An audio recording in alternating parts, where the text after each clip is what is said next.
Good morning बच्चों। Good morning sir. कैसे हो? I am fine sir. तो आज हम लोग अगले टॉपिक पर पढ़ने वाले हैं और उस टॉपिक का नाम है अपरिमेय संख्याओं का पुनर्भ्रमण। और पिछले लेक्चर में हमने 1.2 प्रश्नावली हल किया था। उम्मीद करता हूँ आपको समझ में आया होगा। अगर कोई डाउट है तो आप कमेंट सेक्शन में लिख करके बताएं।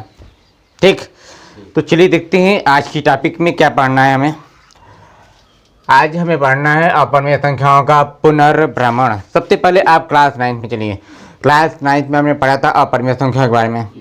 तो क्लास 9 में अपरिमेय संख्याओं के 4 एग्जाम्पल होते हैं, उनको पहचानने के तरीके।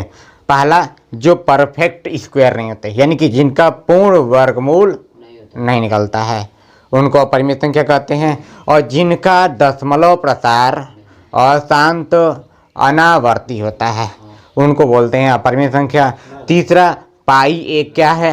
अपरिमेय संख्या है। और चौथा, जिस भिन्न या जिस संख्या का मान या जिस संख्या में या जिस किसी व्यंजक में अपरिमेय संख्या को जोड़ घटा दिया जाए तो वो पूरी संख्या क्या बन जाती है?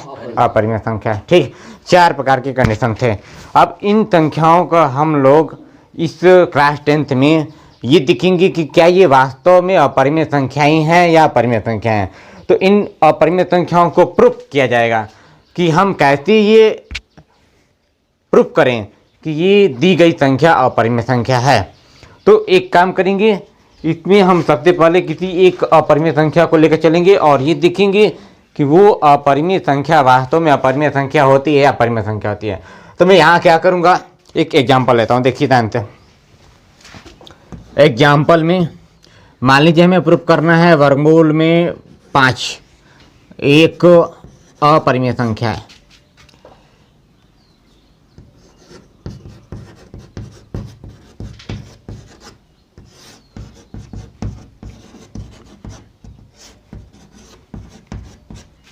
सिद्ध कीजिए।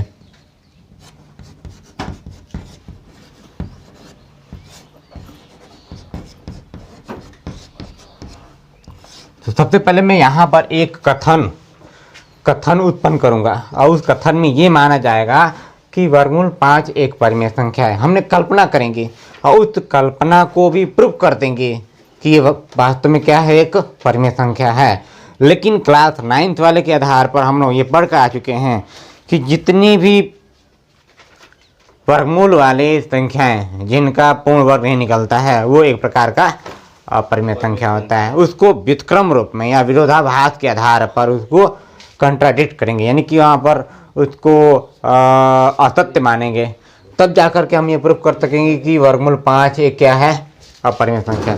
तो देखिए क्या करना है, इस टॉपिक के आधार पर जो अपरिमेय संख्याओं का पुनर्भ्रमण है, इस प्रकार के 2 क्वेश्चन आते हैं। पहला, वनली वर्गमूल के अंदर कोई संख्या लिखा गया हो, और दूसरा, जब इस वर्गमूल वाली संख्या के साथ किसी 2, 4, 5, 8, 10 का योगफल या गुणनफल या यूँ कहें कि घटाना या भाग के रूप में होता है। ठीक, तो उसका अलग तरीका, और ये जो दिखाया जा रहा है वर्गमूल 5 या वर्गमूल 2, वर्गमूल 7, वर्गमूल 10 या जो भी है संख्या जिनका पूर्ण नहीं निकलता है, उनका अलग प्रोसेस होता है। तो ये बहुत ही लंबा चलेगा और इसको ध्यान समझेंगे। देखिए सबसे पहले क्या करना है, इसको मान लेना है कि ये एक प्रकार की क्या है, परिमेय संख्या है। तो हमने मान लिया, माना वर्गमूल 5 एक परिमेय संख्या है।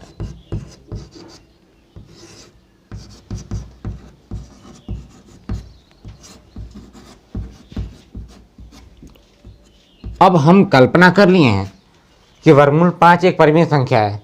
अगर ये परिमेय संख्या है तो इसको P/Q या A/B या X/Y के रूप में लिख सकते हैं, क्योंकि परिमेय संख्याओं को लिखने का ये परिभाषा था। तो हम कह सकते हैं कि इसलिए जो वर्गमूल 5 है वो कितने के बराबर लिखा जा सकता है, P/Q लिखा जा सकता है या A/B लिखा जा सकता है। अब इस वर्गमूल 5 को या इस पूरे जो समीकरण दिखाई दे रहा है इसको तिर्यक गुणा कर दें तो इसको ऐसे लिखा जा सकता है। अच्छा, यहाँ पर कंडीशन देना है। देखिए P और Q के बारे में बताना है, जहाँ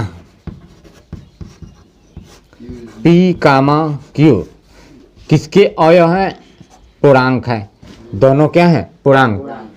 परिमेय संख्या में पढ़े थे ना कि अगर परिमेय संख्या को P बटे Q के में लिखा जा सकता है तो P और Q क्या बताते थे वहाँ पर? पूर्णांक। और साथ में Q किसके बराबर नहीं होता था? जीरो के। तब हम परिमेय संख्या बोलते थे।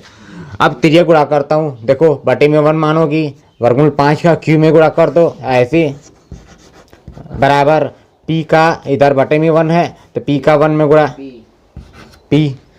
अब इस दोनों पक्षों का वर्ग करते हैं, तो दोनों पक्षों का वर्ग करने पर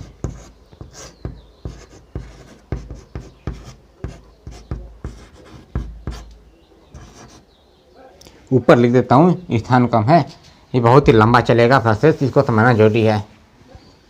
यहाँ पर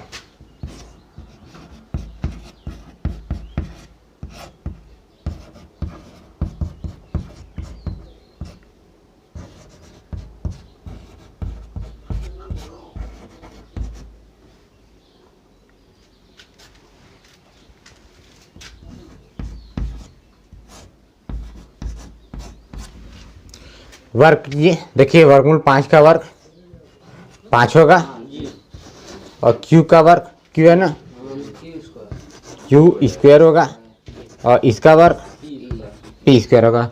अब 5 को दाहिने पक्ष में लाते हैं तो क्या लिखा जाएगा?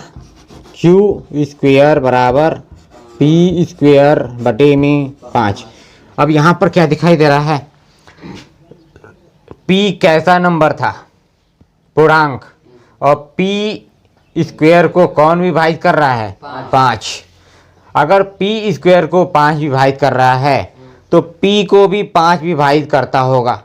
इसको समझने के लिए यहाँ देखिए, हम कहें कि 2 पर 2 घात का मान जो भी आता है उसको 2 डिवाइड करता है, तो 2 पर 2 घात का मान 4 होता है, बटे में 2, ये डिवाइड हो जाता है किससे? 2 से। तो हम कह सकते हैं कि 2 को भी 2 डिवाइड करता है, 2 तो 2 से विभाजित होता ही है। अब सोचिए, यदि हम कह दें कि 4 पर 2 घात के मान में जो भी कुछ आएगा उसको 2 विभाजित करता है, तो क्या 4 को भी विभाजित करता है? हाँ बिल्कुल करता है। मतलब 4 चौका 16 है तो 16 में 2 का भाग लगता है। और दूसरी तरीके से अगर वर्ग न रहता तो जिसका ये वर्ग है उस आधार वाली संख्या को भी 2 क्या करता है? विभाजित करता है। इसी प्रकार से अगर P स्क्वायर को 5 विभाजित करता है तो P को भी 5 विभाजित करता होगा। तो हमने जान लिया कि P का एक गुणनखंड 5 है। ठीक, तो P का एक गुणनखंड 5 मिल गया। तो यहाँ लिखेंगे जो कि P स्क्वायर विभाज्य है किससे? 5 से। अतः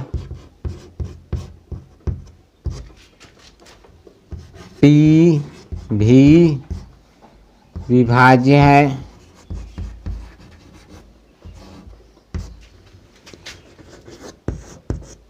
पाँच से। इस प्रकार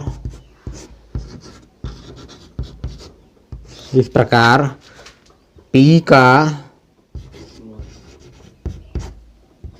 एक गुणनखंड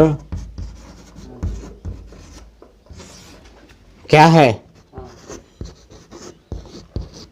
5 है। जैसे यहाँ देखिए, गुणनखंड का मतलब होता क्या है कि जिस संख्या को उसमें गुणा करने पर उस संख्या का मान आ जाए। जैसे अगर 4 का एक गुणनखंड 2 है तो इसका मतलब 4 को 2 विभाजित करता है। जो जिसका गुणनखंड होता है वो उस संख्या को विभाजित करता है, ये क्लियर होता है। अगर हम कहें कि एक्स स्क्वायर माइनस में 2 का वर्ग बराबर जो भी मिलता है हमें वो ये मिलता है एक्स माइनस में 2 और एक्स प्लस 2, तो क्या हम ये कह सकते हैं कि एक्स स्क्वायर माइनस 2 पर 2 घात के गुणनखंड में जो एक्स प्लस 2 है ये एक्स प्लस 2 इसको डिवाइड करता है?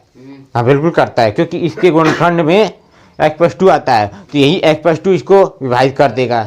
इसी प्रकार से यहाँ पर अगर ये विभाजित करता है तो समझ जाइए कि P का एक गुणनखंड 5 है। किसी भी संख्या को कोई अंक डिवाइड करता है तो आप समझेंगे कि उस संख्या का एक गुणनखंड वही संख्या है जो डिवाइड कर रहा है। तो यहाँ पी को डिवाइड कर रहा है 5, तो समझेंगे कि 5 इस पी का एक गुणनखंड है। एक गुणनखंड प्राप्त हो गया पी का 5। इसी प्रकार से हम इस क्यू का भी एक गुणनखंड 5 प्राप्त करेंगे और देखते हैं आता है कि नहीं। अब देखिए क्या लिखेंगे। अब माना इस प्रकार के जितने भी सवाल होंगे आपको एकदम ऐसे ही हल करना है, ठीक। इसके अलावा कुछ नहीं होगा। बस यहाँ 5 है तो जहाँ जहाँ 5 आएगा उसमें अगर मान लो वर्गमूल 7 को सिद्ध कर रहे हो तो जहाँ जहाँ 5 है वहाँ पर वर्गमूल 7 लिख देंगे, ठीक। अब देखिए क्या मानना है। माना इस क्यू के स्थान पर मानेंगे, क्योंकि अब इसको हमें देखना है ना। क्यू के स्थान पर नहीं, यहाँ पी के स्थान पर देखते हैं। यहाँ कंट्राडिक्ट आ गया है। अब इसको अगर 5c मानते तो 25c² 5 और ये क्या मिलता है देखते हैं। माना q बराबर 5c, ठीक है। q बराबर 5c या p बराबर मान लेंगे तो हमें मिलेगा, देखते हैं। p बराबर 5c मानेंगे तो यहाँ वर्क करोगे तो 5 25 25 और ये हो जाएगा c² और फिर इसमें से 5 को डिवाइड कर दोगे, इसको इधर लाओ। हाँ ये मानना है, ठीक है। देखिए इसको हटा दूँ, ध्यान दीजिए। यहाँ हमें मानना है इस p को। p बराबर हमने मान लिया 5c। ध्यान दीजिएगा क्यों ऐसा मान रहे हैं। जिसको डिवाइड कर रहा है उसी के साथ एक c लेकर के मानना है। p को कौन डिवाइड कर रहा है 5, तो p के स्थान पर 5 लिख करके और साथ में एक c स्वेच्छ अचर राशि जिसका मान इन्हीं में से लिया गया है, यानी पूर्णांकी हो। c भी क्या है, पूर्णांकी है, ठीक। जो नीचे रहेगा वही लगा करके c मानना है। अगर वर्गमूल 7 रहता है तो यहाँ पर 7 आता तो p को क्या मानते 7c, यानी इसी के बराबर p का मान 7c। अब यहाँ पर 5c माना और इसके बारे में लिखेंगे कि जहाँ c किसका अवयव है, इंटीजर है, यही सब चलेगा। ये एक अभाज्य संख्या के रूप में भी होता है और पूर्णांक भी होता है, क्योंकि किसी भी परिमेय संख्या को जो p बटे q के रूप में लिखते हैं वो दोनों संख्याएं पूर्णांक ही होती है। तो यहाँ भी पूर्णांक ही लिया जाएगा, इसलिए मैंने लिख दिया c पूर्णांक का अवयव है। अब देखिए रखते हैं वहाँ पर, इसको समीकरण बना देते हैं। यहाँ पर लिख करके p² बराबर q² बराबर p² बटे में 5 बनेगा और इसको 1 बना दिया है। अब समीकरण 1 से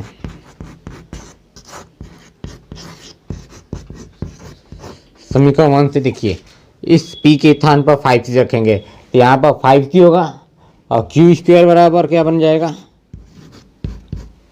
p के स्थान पर 5c और देखिए पूरे की पावर 2 पहले से है ना, तो इसके स्थान पर 5c रखा और 2 घात लगा दिया पहले से ऐसे।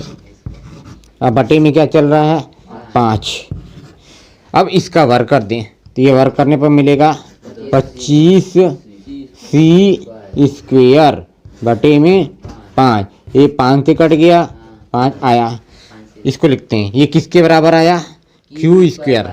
तो q² बराबर यहाँ पर ना 5c² बचेगा केवल 5c², कितना। अब देखिए 5 को इधर लाया तो q² बटे में 5, तो ये बन जाएगा q² बटे में 5 बराबर c²। अब देखिए क्या चल रहा है। अब आप देख रहे हैं इसमें क्या हो रहा है, ये देख पा रहे हैं। अब 5 किसको डिवाइड करने लगा q² को, तो क्या Q को भी 5 डिवाइड करता होगा, जैसे यहाँ पर दिखाया जा रहा था कि P स्क्वायर को 5 डिवाइड कर रहा है, तो हमने लिख दिया कि P को भी 5 डिवाइड करता है, विभाज्य। इसी प्रकार से यहाँ पर तो हमको Q का भी एक क्या मिल गया, अभाज्य गुणनखंड मिल गया, क्या 5। मतलब Q का और P का एक अभाज्य गुणनखंड 5 है। ठीक, तो यहाँ पर एक अभाज्य गुणनखंड प्राप्त हुआ, इसको अभाज्य गुणनखंड लिख देते हैं। इसको एक अभाज्य गुणनखंड, अभाज्य है ना 5,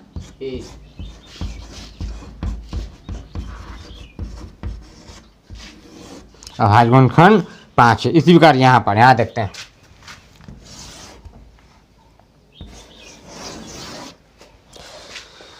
चूंकि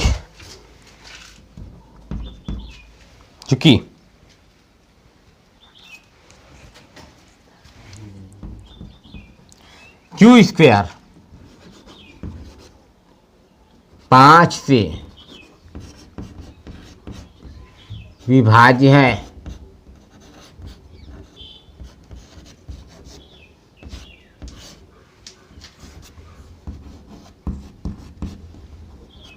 अतः Q भी 5 से विभाज्य है।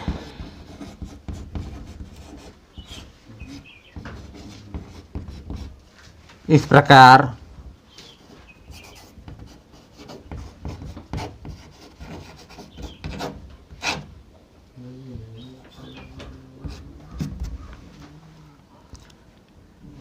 Q का एक अभाज्य गुणनखंड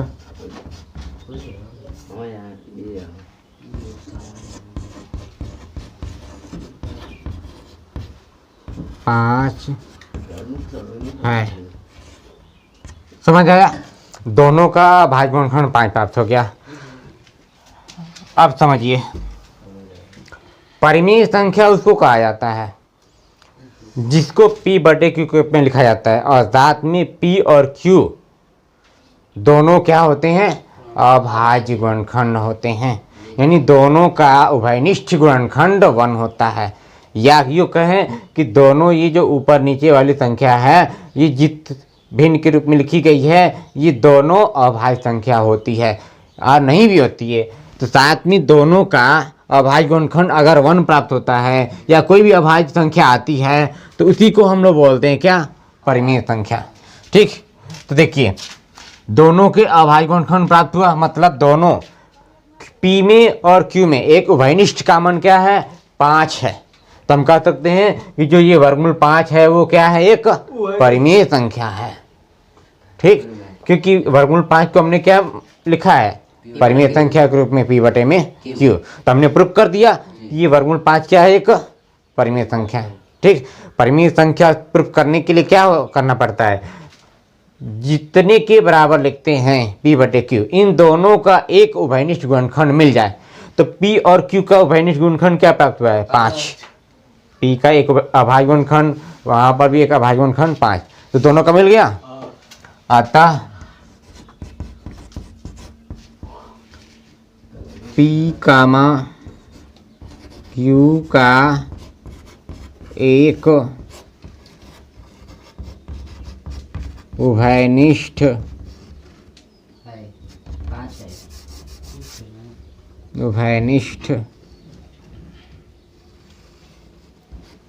गुणनखंड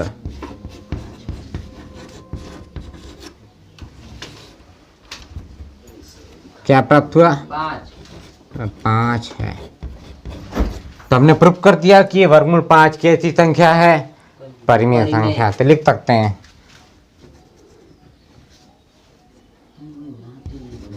हम कह सकते हैं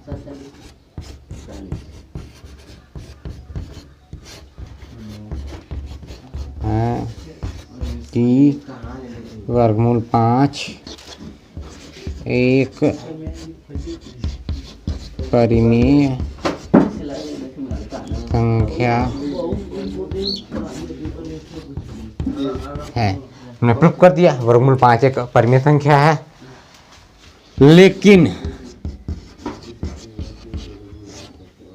यह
सिद्ध होता है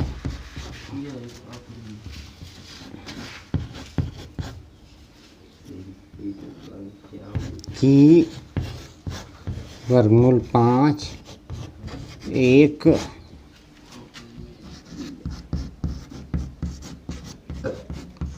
अपरिमेय संख्या है।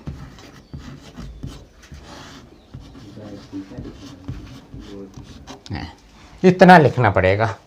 ठीक, कक्षा 9 के आधार पर पढ़ कर आए हम लोग कि वर्गमूल 5 एक अपरिमेय संख्या होता है। तो हमने माना था, कल्पना किया और वो कल्पना अगर तथ्य होती है तो ये हमारी कल्पना के विरुद्ध समझी जाएगी। अगर हमारी कल्पना असत्य होती है तो ये प्रूफ हो जाएगा कि वर्गमूल 5 एक परिमेय संख्या है। लेकिन ऐसा नहीं है, हमने कल्पना किया अब वो कल्पना सही वहाँ पर साबित हुआ है, दोनों का अभाज्य गुणनखंड 1 5 मिल रहा है, तो हमने कह दिया कि वर्गमूल 5 एक क्या है, परिमेय संख्या। लेकिन दोबारा हम ये जानते हैं कि कक्षा 9 में पढ़ कर आए हैं कि वर्गमूल 5 एक क्या होती है, अपरिमेय। क्यों? क्योंकि उसका पूर्ण वर्ग नहीं निकलता है। इस प्रकार से हम कह सकते हैं कि हमारी कल्पना के विरुद्ध है और इससे यह सिद्ध होता है कि वर्गमूल 5 एक अपरिमेय संख्या है। ये वास्तव में है क्या जानते हो?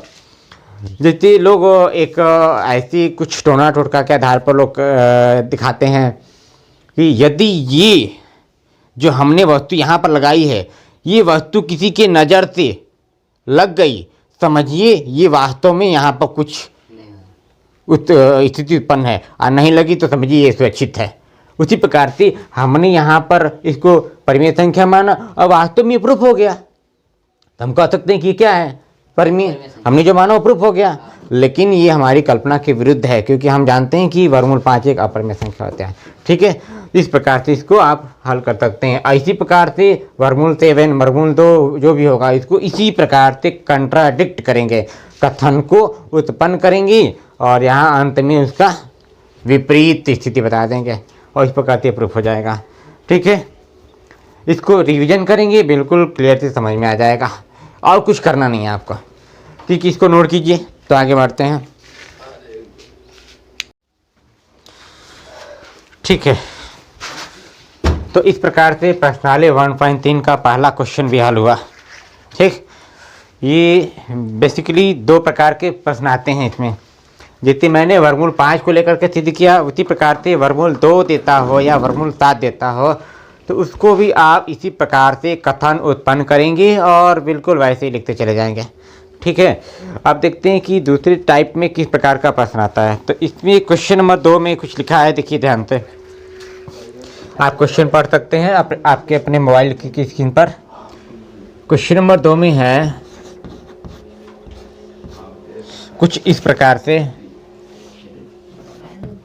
3 + 2 वर्गमूल 5 ये एक अपरिमेय संख्या है, ये हमें प्रूफ करना है। तो देखिए इसके लिए थोड़ा सा अलग प्रोसेस और बहुत ही सिंपल है। एक अपरिमेय संख्या।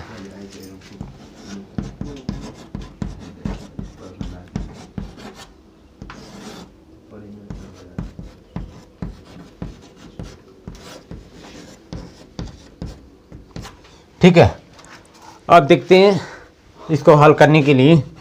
इसको भी उसी प्रकार से हम लोग मानेंगे। माना है कि क्या है परिमेय संख्या, तो माना 3 + 2 वर्गमूल 5 एक परिमेय संख्या है।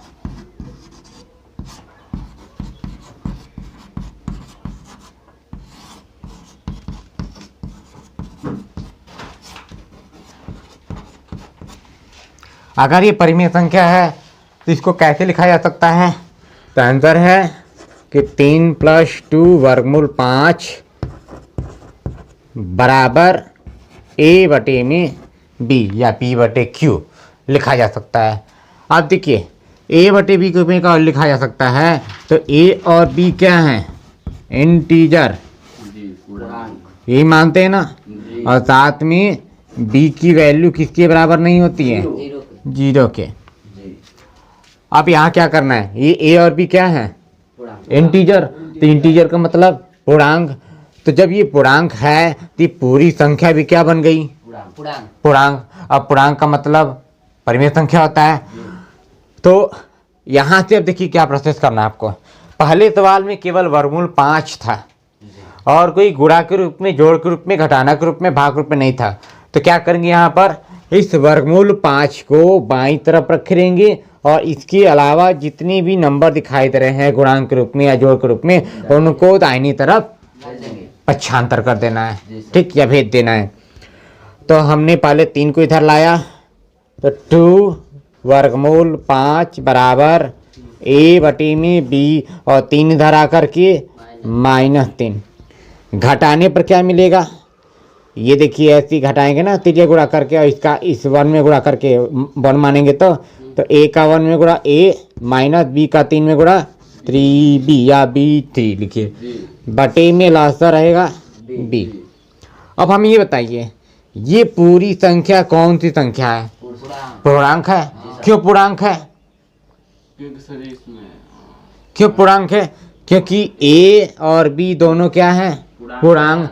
तो a एक पूर्णांक है और इस b भी पूर्णांक है और b पूर्णांक में 3 भी एक पूर्णांक ही है, तो इन दोनों का गुणनफल क्या मिलेगा, पूर्णांक।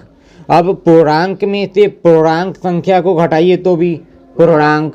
अब जो प्राप्त हुआ उस पूर्णांक संख्या में पूर्णांक संख्या से भाग दीजिए तो क्या मिलेगा, पूर्णांक।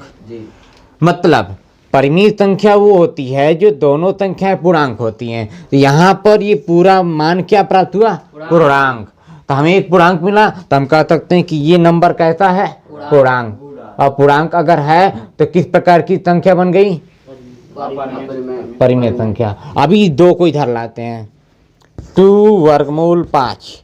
तो देखिए वर्गमूल 5 बराबर 2 और वर्गमूल 5 के बीच में गुणे का संबंध, दाईं तरफ आ गया तो भाग में, तो a माइनस 3b बटे में इस संख्या के साथ भागफल में लगेगा, इसके साथ गुणनफल में लगेगा, ऐसे।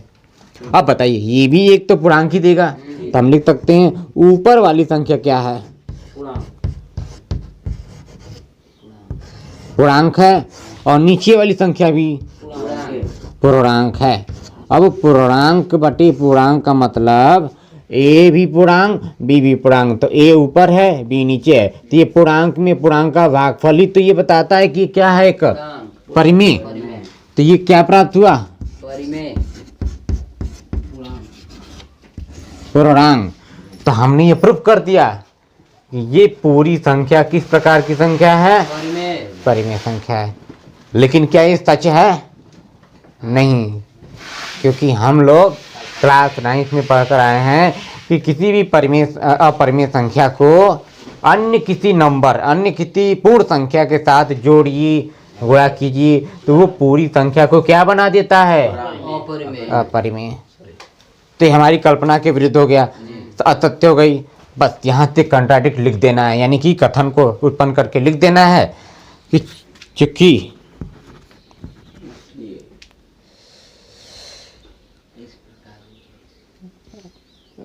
अच्छा पूर्णांक है ना, यहाँ ऐसे लिखते हैं पूर्णांक प्राप्त हुआ तो अतः लिखेंगे, अतः क्या लिखेंगे, वर्गमूल 5/1। इसको हमने प्रूफ किया है, तो जब ये प्रूफ हो जाएगा तो बाकी नंबर भी कैसे होंगे, परिमेय। तो अतः वर्गमूल 5 एक परिमेय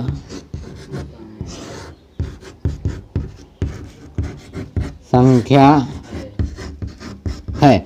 अगर वर्गमूल 5 परिमेय है तो सब भी पूरी संख्या क्या हो जाएगी, परिमेय। इसलिए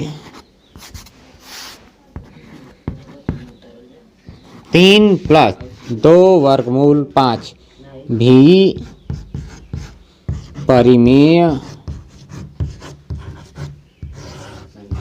संख्या है।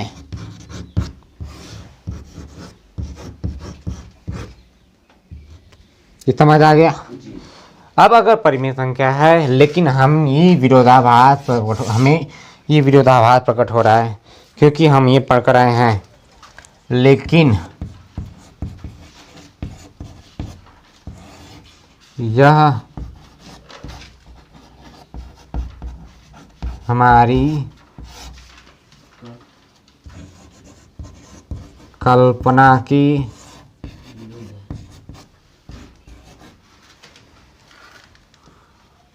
कल्पना का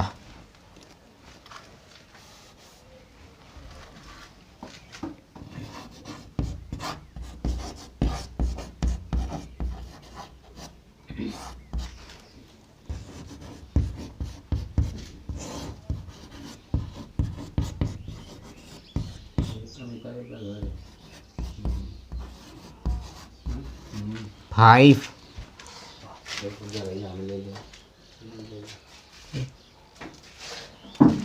एक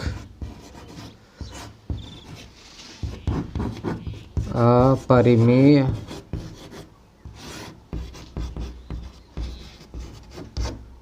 संख्या है।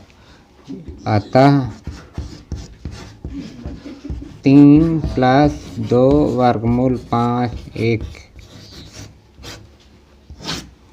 अपरिमेय संख्या है।